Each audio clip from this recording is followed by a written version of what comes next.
All right, welcome back, guys. This is A. Marie with the Vibe Podcast, and I'm here with my good friend. Oh, I thought you were going to call me Ezel. Nah, I should have, Gary, a.k.a. GT. I should call you Ezel, a.k.a. Don't do it. I'm not a crackhead on Friday. Only Fridays. That's Only tomorrow. Fridays. That's tomorrow. I'll be a crackhead tomorrow, not today. Ooh, all Payday right. tomorrow, too. So. And there you go. So today we're going to talk about fatherless homes, both on a personal level and just our interpretation with society these days. Some good information and ready to dive in. All right, so I'll hit you guys with some stats real quick. So I was reading online. I knew the number was high, but they say 33% of children grow up in a fatherless home, or the home without their biological father. That's 24.7 million kids. That's a lot. That's That's crazy. 57.6% are African American, and we'll dive into that piece. They say 71% of kids that are high school dropouts grew up in a fatherless home, which is an extremely high number. 90% of runaways grew up in a fatherless home. And then 85% of youth who end up in the prison system at some point in their lifetime came from a fatherless home. And then there's this, I had to add the young ladies in here. So they said girls are 100% more likely to struggle with obesity. Oh, really? In a fatherless home. Yeah, wow. That was a weird stat that I found on a couple websites, and they're also more likely to have a child before the age of 20. Not to say that all of them do, but that's just a stat that they kind of came up with. So. Oh, wow. So we'll dive into it. That's interesting. So I guess I'll start. I grew up without a dad in the home. My mom took care of me and my three brothers. So my experience as a kid, growing up without a father, a lot of anger. I dealt with a lot of anger, a lot of questions, kind of wondering why dad left at such a young age. And I think that some of those questions still haven't been answered, and it kind of sucks because you kind of go through life and you're trying to figure out why you're not wanted. I guess it makes you feel not wanted, and that's one of the worst things that feels a man is not wanted by your loved one. So I think that that's something that I've kind of experienced myself. I know my brothers have experienced too. We don't really talk about it, which is kind of crazy. So why do you think that, though? Why do you think that it makes someone feel unwanted when they don't have that person that, supplied their life to them? I think personally for me, I think that it's because as a kid, that's kind of the thing that you go to whenever somebody leaves your life, is you kind of blame yourself, and it kind of becomes, it's more personalized. And I think that when you have that for so many years, I mean, I started out at like 7 years old like that, so I go through till I'm 18 and move out the house, and I still have that feeling, but I never talk to anybody about it. Right. And it's kind of one of those conversations that's it's a hard subject to talk about, even with my own brothers. I never really talked to them about it either, to ask them how they felt. So it's kind of like you're in this this position by yourself, and so it's hard to find people to talk about with it or to talk to, because you don't know if they're in a fatherless home. So it's kind of like you want to seek out people that are like you, that have the same issues that you did or grew up with some of the same problems, but it's a question that you don't want to ask people. You don't want to ask people, right, hey, do you have a dad at home? Because I feel like that, to me, it's kind of disrespectful when I've been asked that, and it's uncomfortable. And I know how it feels on the other end to be asked that question. So, yeah. But like I said, I think it's internalized as a kid. And I feel like as a kid, you start out with that, and I think it just grows. Whatever idea that you start out with at a young age, I feel like it just grows. And so it's like an internalization, something that you reflected that was negative. Yeah. And essentially somehow impacted your life. Yep. In a way that wasn't probably the best. Yeah. And still carrying it till this day. Carrying it till this day.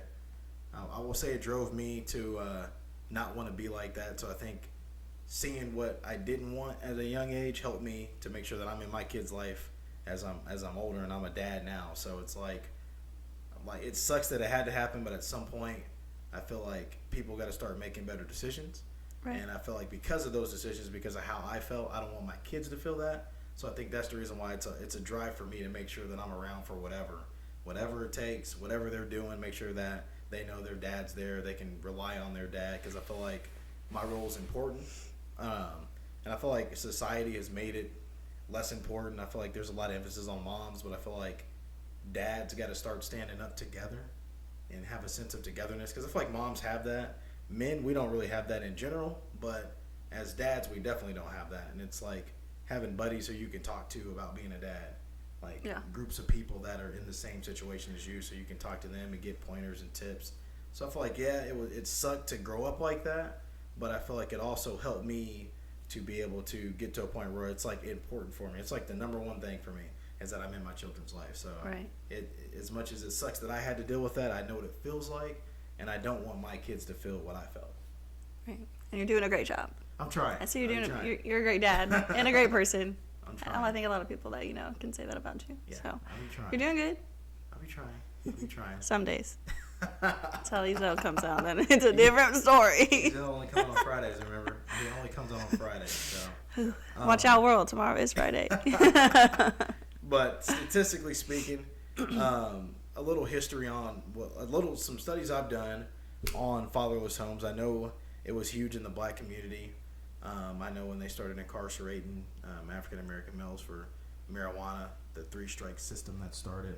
So you had a lot of imprisoned men in that generation, and so I think that passed down to the next generation, because that was back in like the 60s, 70s, 80s, kind of tapered off in the 80s, and so a lot of those guys are like our dads, Right. and so that passed down generation to generation. But I think at some point we do have to put a stop to it, because it definitely affects kids. I mean, I didn't think that the numbers would be so high as far as like youth ending up in foster care and runaways and the type of things that we kind of see on a daily basis with what we do. So it definitely has an effect, and I think that fathers need to have a voice, and I feel like they need to stand up and start taking responsibility. It's easy to make a kid, but it's even harder to nurture them and then help them grow.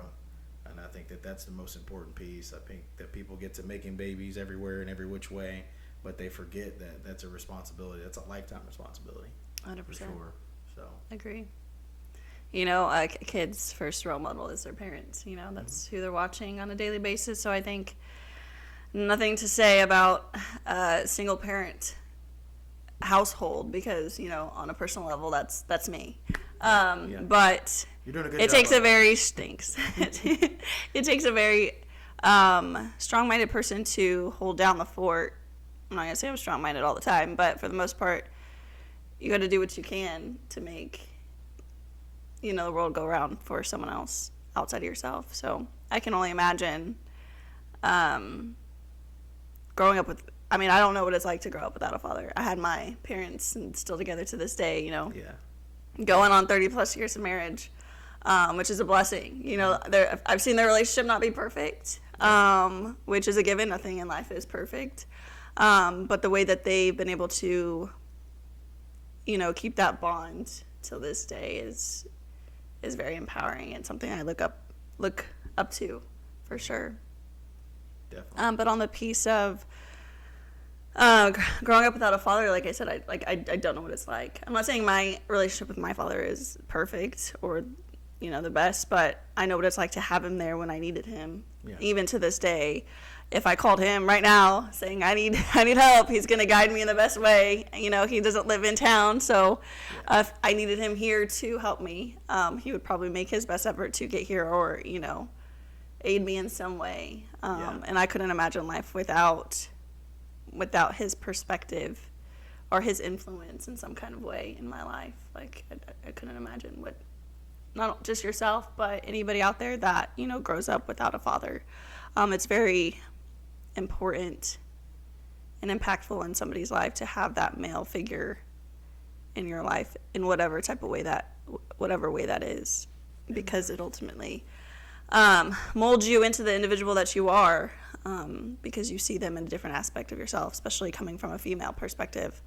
Looking up to a male role model, especially a parent, watching them, how they influence you in your life it's very important. So Yeah, would you say that just your dad's presence was just having him there, like, had an impact? Just, I mean, even if oh all yes, else aside, for just sure. kind of having that presence there, that male there, kind of that figure there was good. Oh yes.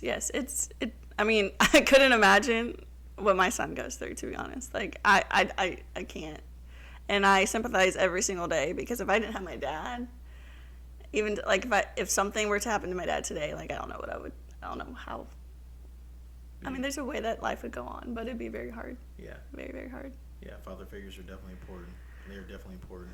Especially there on an emotional perspective, just building up who you are. I mean, especially for a female, like, you need that emotional connection with your father, because, I mean, you, at some point, you grow up, and when you decide on relationships, you look to the relationship that you were shown with your parents, and or how your father was nurturing and caring on an emotional perspective for yourself. And whether it's good or bad, you know, it's going to impact your life some way or the other, just like you just talked about earlier about the percentage of women that have children before the age of, what was it, 20? Yep.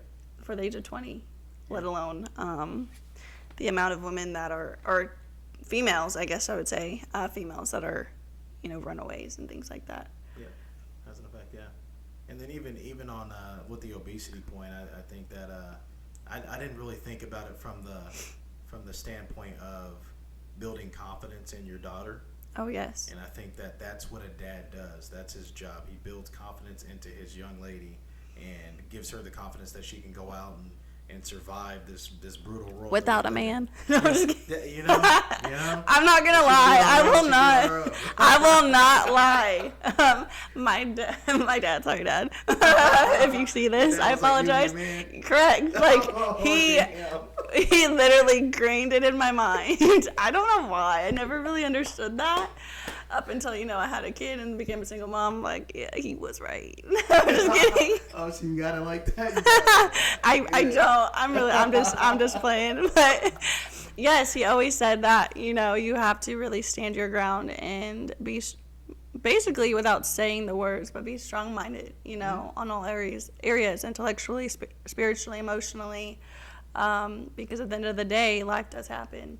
And maybe he was preparing me for, you know, a big societal change. Yeah. Because, you know, on the younger generations, people don't value relationships like they used to. Yeah, We've broken the stereotypical lifestyle that it was back in the 90s and 80s. Yeah, I think even in the 90s it was like, you know, kind of fizzling out. But in the earlier decades, 21st century hitting, bam. Yeah, families were together. Yeah. When it comes to men and women holding down a fort in the household. But we really don't see too much of that anymore, and it's very sad to see. But, you know, I still value that very, very much so. But that's a little off topic, but for sure, just having my father there for me throughout my life up until this point and going forward is what I need for sure. Huge. Very impactful. Huge. So we'll kind of shift gears, talk about the single moms out there. I grew up with single, so I experienced it from being the kid side of things. So I will say this: a friend of mine told me, I was talking and I left a counseling session, and I was like, man, you know, I have an issue with taking help from anybody. Same. And and you know, my friend was like, well, you know, probably because you were your mom's help. And I never saw myself as my mom's help growing up. But we were our mom's help growing up. We kind of kept her grounded.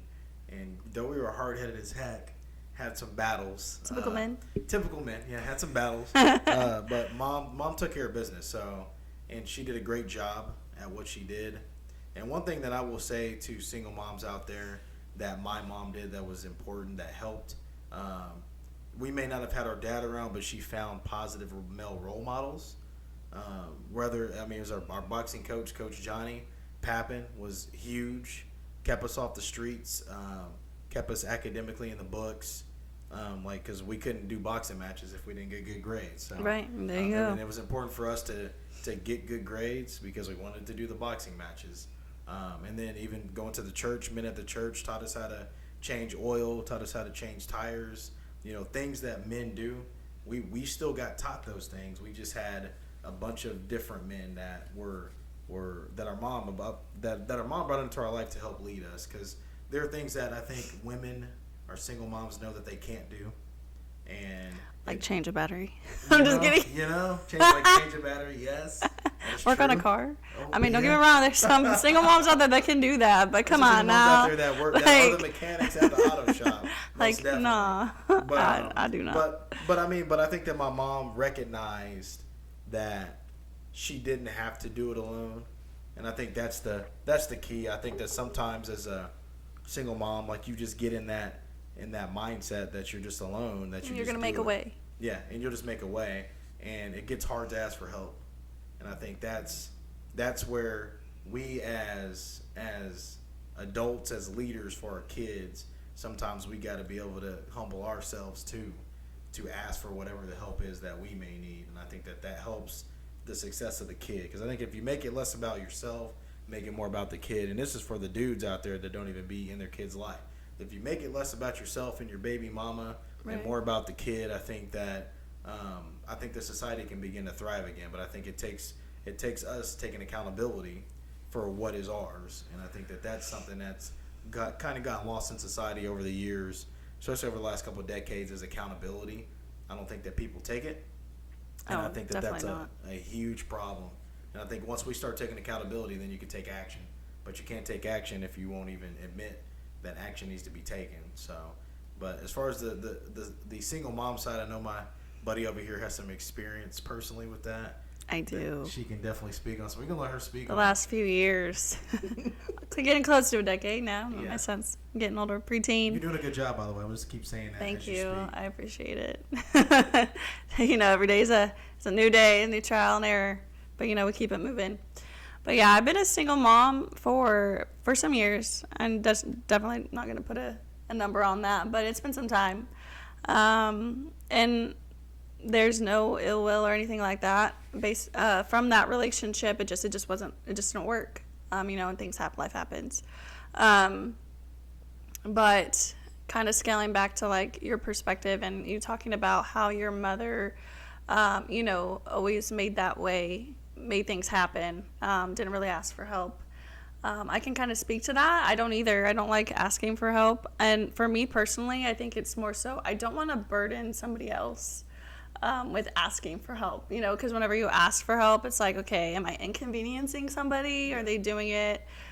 Am I bugging them? Like, I just don't like that. And so it's nothing like, oh, I'm going to have to pay them back or whatever, because, that's not it. It's just, I wouldn't even say it's an ego thing either. It's just where there's a will, there's a way. I'm going to do my best, unless it's literally I absolutely can't do it. I'm going to ask for help. But it's really hard for me to, do that sometimes as well. But I think being a single parent is probably the hardest thing I've ever done in my life, and is continuously the hardest thing that I'll ever probably do in my life thus far, outside of all my careers that I've had, going to school. It's hard. It really is, because you don't have that person to lean on outside of your family. You don't have that companion or that significant other to help you, and bounce, information off of or experience off of, or, I'm raising a son as well. I don't know what it's like to be a boy. What do they teach you in grade school about sex education? Not much, not what you probably need to know. And, so, literally. So, having those, impactful conversations, from a male's perspective, talking to my son about that, I don't know what it's like. We repeatedly have conversations about important things, and I don't think he's always going to open up to me 100%. I think it's more so even less than 80%. I don't think he's ever going to truly. I know my son loves me. Yeah, at least I think so.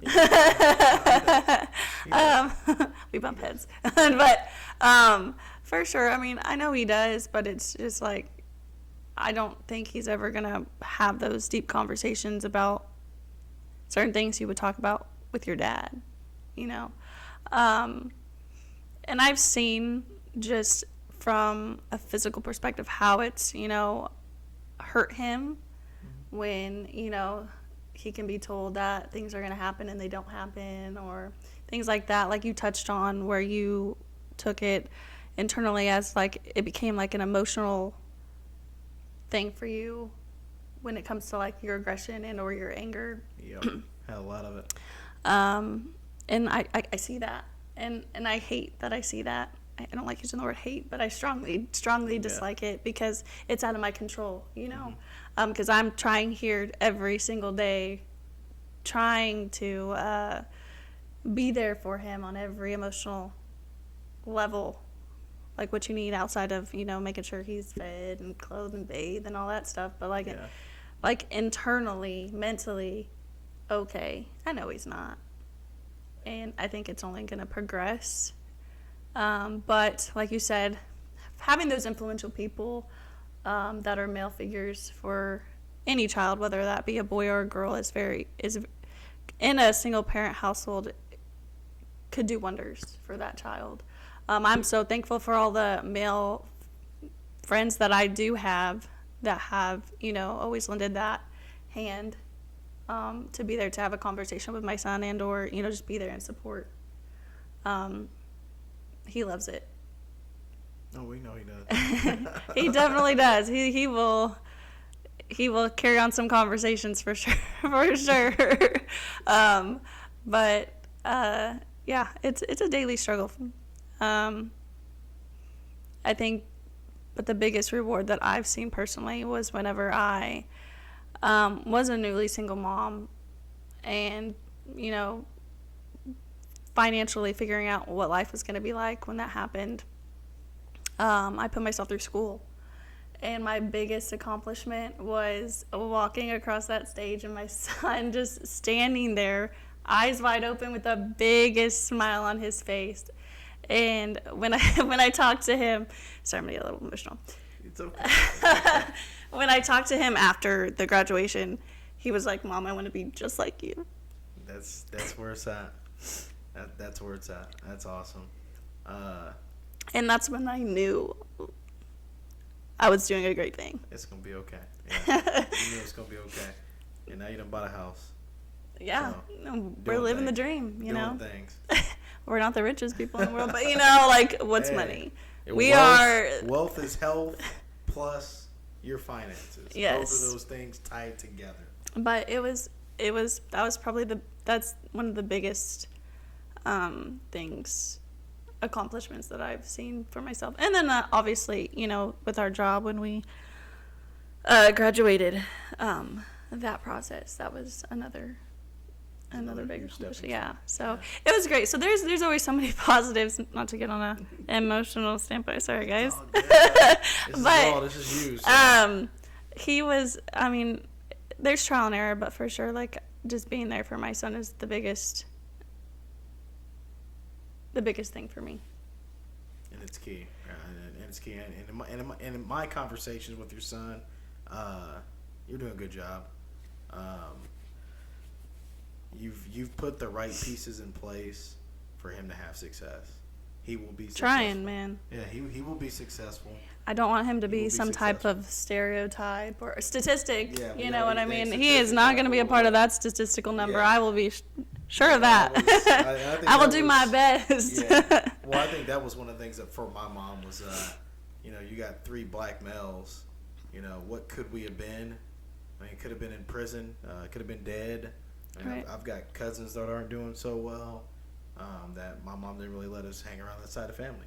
Like, she knew what she wanted us to be, and she's definitely proud of us today, what we all become. I mean, we came up hard, but I think that hard times, you know, they say iron sharpens iron, but then gold's made from pressure, right? When you think about it, when it's made from pressure, so all the pressure, all the hardships that we've gone through have shaped us into what we are today. And I think that what we are today is better than what we could have been. Oh, 100%. And, you know, I thank my mom for that, and I thank her for the putting the right people in our lives that could help us get there. Mm-hmm. And it doesn't have to be one single person, because at the end of the day, I don't think one single person does it all. Correct. Granted, you want to have your dad there, but you got uncles too in your family. Yep. Like, they all play a role in your growth and like your development where you're going to go as a kiddo. And so one thing I think that it was key, and I think that you're doing it as well for your kiddo, is being okay and knowing that there's some good men out there that will take your son under their wing, Right. and they will teach him and talk to him and help nurture him in the ways of being a man, and he'll benefit from it. You'll benefit from it too, because you'll see a change as he grows older. He's going to be protective of you, and that's from my own experience. I mean, I got the one fight I got into in elementary school. A dude said something about my mama, and I snapped, kicked him in his face, got suspended for a week, and that week led into Christmas break. So my mom keep telling people I got expelled or something. I'm like, Mom, I got suspended for 1 week, and that week turned into Christmas break. So yeah, I might have been out for 3 weeks, but I was only suspended for 1.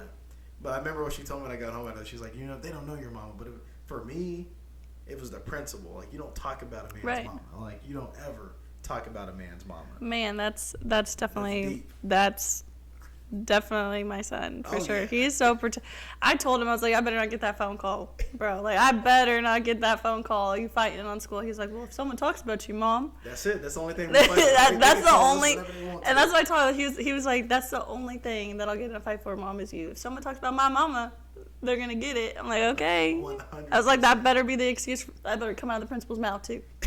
Like. He asked you why you're fighting because you talked about my mama. Yeah, hey, that's what I told him. That's what I told the principal. He said something about my mama. I can't even remember what he said, but he said something.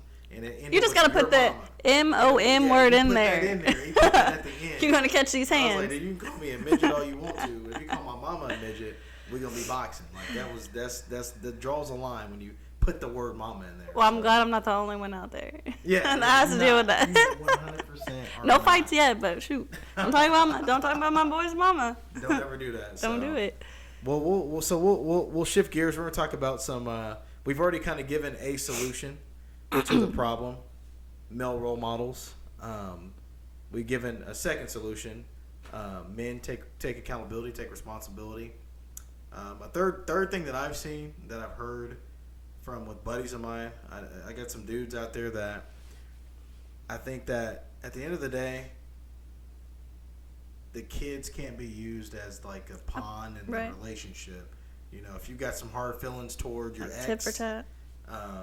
You don't want to use the kid as a pawn in that. At the end of the day, whatever you have with your ex, that's a communication. That's adult stuff, and adults need to handle adult stuff and communicate. Using your kid in the middle of that is only going to hurt the kid at the end of the day. And if you hurt the kid, you hurt yourself. Yeah. And so I think that that's one thing that I've seen that's kind of another piece of that pie, that puzzle that we're talking about, where people have issues, is they get so, you got to put yourself aside. At the end of the day, having a kid is the ultimate level of selflessness. Correct, yes. That you can possibly have, because they need you like 100%, especially when they're at the earlier stages, 1, 2, 3. You completely have to do every single thing for your kids in order for them to be able to even just live. And so it's the ultimate level of selflessness that you can possibly have. And I wouldn't change it for anything personally, because it really humbled me, especially when I had a daughter. It really changed me as a man. I had to change how I operated. I couldn't walk around the house with just underwear on all the time. I put some clothes on. Sorry. I had to put some clothes on. But it changed me, and it made me more nurturing, I would say. And so, yeah, I wouldn't change that for anything. But I took accountability. I took responsibility for my kiddos. And I always will. No matter what happens in life, they know they got whatever they need. Daddy gonna get it. Like, I don't want them to ever be like, Daddy can't get it, because they know if they need it, Daddy definitely gonna figure out a way to get it, regardless. But I think that's an accountability piece, and I think that's something that us as men, especially black fathers, I would definitely like to see this more in our neighborhoods, because the majority of the kids out here that don't have fathers are African American, and that to me, by me as an African American male, that's just ridiculous. Like, that should not happen. I understand that society has put us in a position to where that is what it is, but society has changed so much from the 60s and 70s to now 2024 that we have the opportunity as black men to be in our kids' lives, take responsibility for our kids, and then make sure that our kids get the opportunity to grow just like everybody else out there. I don't want to see kids in prison because, hey, man, my dad wasn't around, and then guess what? Now that kid had some kids, and then those kids go to prison, and it just keeps tumbling on down. You know, they say the apple don't fall too far from the tree. That's right. So you got to take responsibility. Single moms, keep it up. Keep pushing. I have a special place in my heart for single moms because I grew up with a single mom. So whenever I see a single mom struggling, I will help in any kind of way I possibly can because I know what it means. I know how important it is for them to make sure that they have the help because they're just trying to raise great kids just like everybody else. And I know that there are struggles. There are things that men have. I got a voice that's different than a female voice, so if daddy say stop, it sounds different than if mommy say stop. So you know what's so crazy about that though? Anytime so don't get me wrong, my dad was a discipliner for sure. Yeah. But anytime I wanted to do something, I would go ask him because obviously, you know, he's the man of the house. But you know what he would say? Go ask your mom. Right. Go ask your mom. What? So if like I had a conversation with my mom and she didn't like it, guess what she's gonna say? She's gonna say no. Oh, it's up to your mom. Yep. Dang it. Yeah, you lost. Sorry. Dang it. I shouldn't have had that attitude. Dang. Mama don't. God. But that's the cool thing about having two parents in that house is you get both ends of the spectrum. Women are so much more nurturing than we are, and I will 100% admit that. Like the kids have to be nurtured. But I think you also have to, you know, have that male emotion, like emotional connection as well as from a father, because you know they say what a daughter's first love is their father. That's true for sure. Yeah, it is. And then next it comes to their son for sure. Like, don't mess with my baby. Yeah, I 100% agree that is 100% correct. Yes. Just and vice versa. You know, a son's first love is their mom. You know. 100%. So, yeah. We gotta have both. It's important. Very important. Gotta have like both. people just don't truly realize how impactful having that relationship. I mean, granted, like you end up getting in a relationship, get pregnant, and then y'all don't work. But just being able to find not a replacement, but that person, you know, that's going to be influential in your son's life is also important as well. Or, you know, like you said, having those male positive figures in your son's life and or daughter's life. Yep. Could be do more greatness than anything else. Yeah. I would say that, you know, if you don't have the outlet, sports are a good outlet for especially young men. I'm not a female, so I can't tell you the female perspective. But I will say for young men with us and how much that we have, it's kind of like the world's on our shoulders. And so when you take a male role model or dad leaves the situation, then it feels like there's a little bit more weight on your shoulders. So a lot of times we'll build up anger, we'll have resentment, and finding athletics is usually the place where we put it out, and we're able to kind of release that type of stuff. I noticed it worked for me. It probably works for your son a little bit too. Oh yeah, he's so being competitive. in athletics, yeah, and we're super competitive. We will be more competitive than everybody else.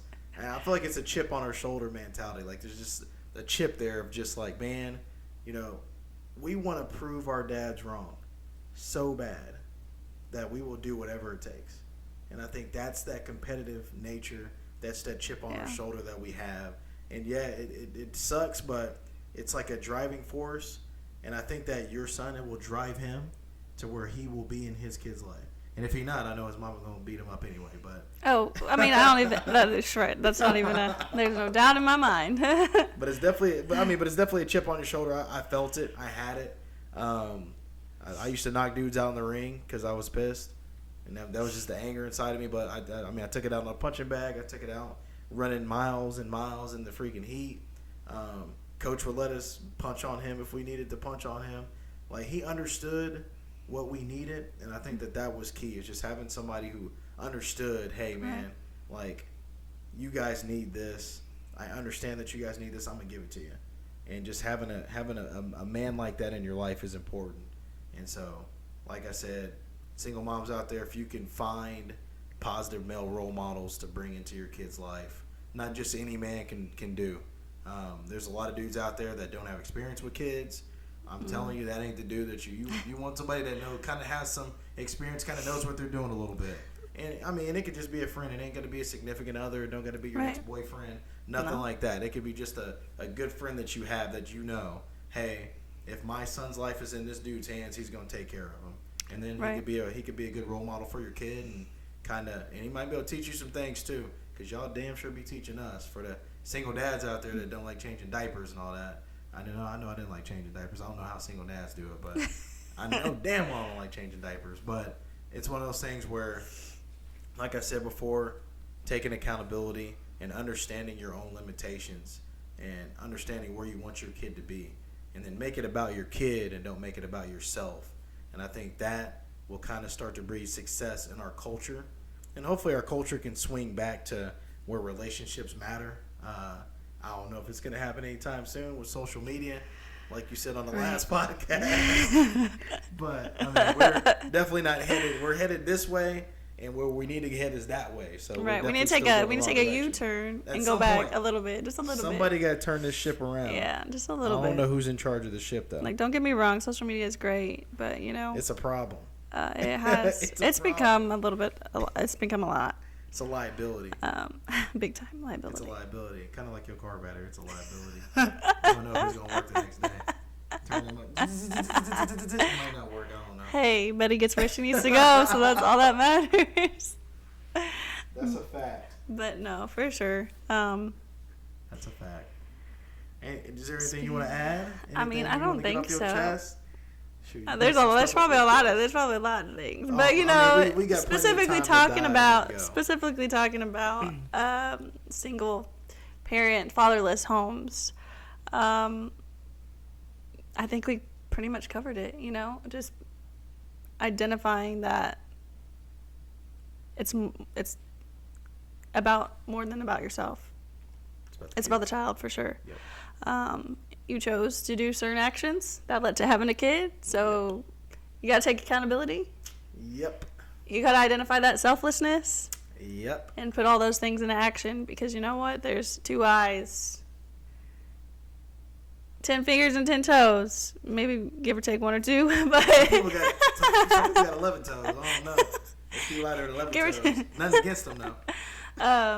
That depend, on you, and you have no idea how much being a parent, a mother and or a father, is how impactful that is and important in your kid's life. Because they ultimately are viewing themselves, they're viewing you through their lenses, and it's very influential. It is. Well, you're their first teacher. Yeah, their first teacher, their first example. You set the environment, you set the tone. We all set the tone for how our kids are going to live their lives out here. And you want to set a good tone. I mean, if you want your kids to be generous, loving, caring, leaders, all those things, those are the things you got to show them. You got to be them. So, and I think that together we get that done. I think apart we have the problems that we've been having. So, and we've seen it. And I know you guys have seen it too, with the violence and all that kind of stuff. I think that's where it all stems from. A singular problem. We got to take accountability, and we got to be selfless. Not being selfish out here, so. Yeah, it all starts in the home. It really does. Yeah, I think it was Denzel Washington said that. He said you got to make waves in the home. He said that. I mean, they say I look like Denzel, but. Ezel. Don't ever in your life. No, I'm just kidding. So, real quick before we get out of here, our next podcast next week, we're going to have a special guest. Shonda Taylor is going to come on here and act crazy like she has no sense. Hopefully she's happy I got my haircut finally. She's been talking mess about that. But we're going to talk about how to handle your significant other's family when they're interfering in your relationship. Ooh, don't know nothing about it. Oh, damn. You probably know a little something. You had a little time frame. Okay, so. A little time frame. I did. Don't get me wrong. Like, I do know what it's like, but honestly, it was never there. They were never, made negative effects on our relationship. No. Trying to make stuff pop. Okay. No. I think that was more a family problem within themselves. Like, it never was a part of our relationship problems at all. Well, we're going to dive into that next week, because I feel like there's some more to that story. No, I definitely. I feel like there's some more to that story. I love my second family. I love them to death. They do so much for not just me, but for my son. And that's awesome. We are blessed. They are definitely a godsend, for sure. All right, guys. Well, that's it for us today. See you next time. Peace.